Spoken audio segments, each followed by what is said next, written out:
It's time for some more classic motorcycle A to Z, and this time it's the letter R.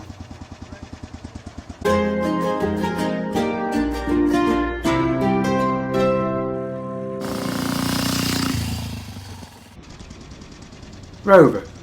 The name will surprise many people as it's today much more synonymous with motor cars, and in particular Land Rover, famed for the production of its luxury off-roaders. But the company was founded in 1878 by John Kemp Starley, who today is best known for the development of the safety bicycle. Incidentally, his uncle, James Starley, had developed the metal-spoked wheel and had founded the aerial bicycle and later motorcycle company.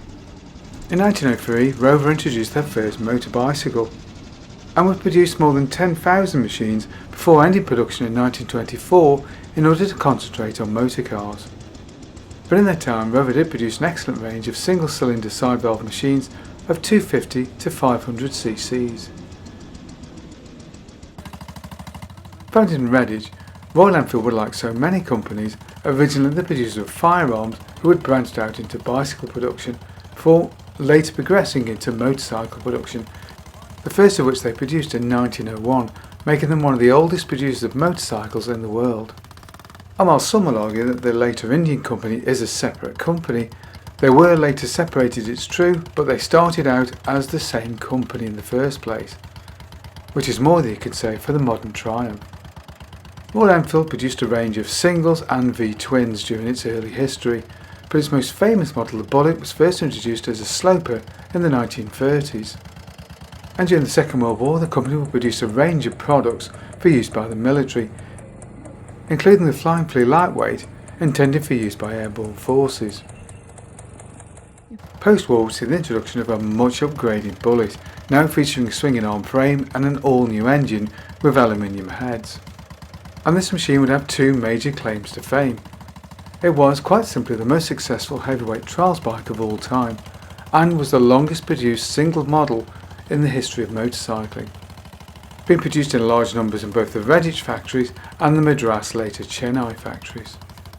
But it is often forgotten just how pioneering the company could be, being one of the first companies to really successfully use swinging arm frames in trials, and being one of the first companies to develop a really effective range of fully faired machines, with their airflow range of the 50s and 60s.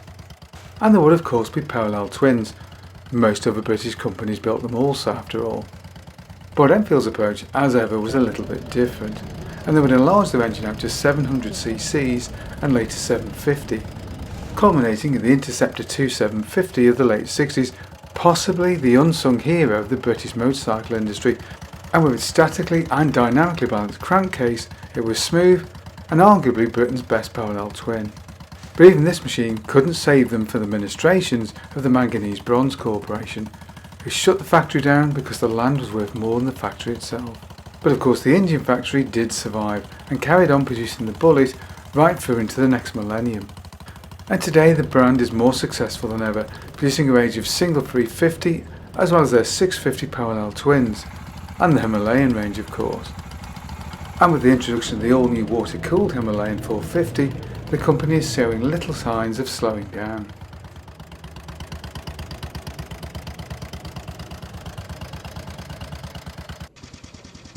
Rudge Whitworth was founded in 1894 as the producer of bicycle and bicycle components.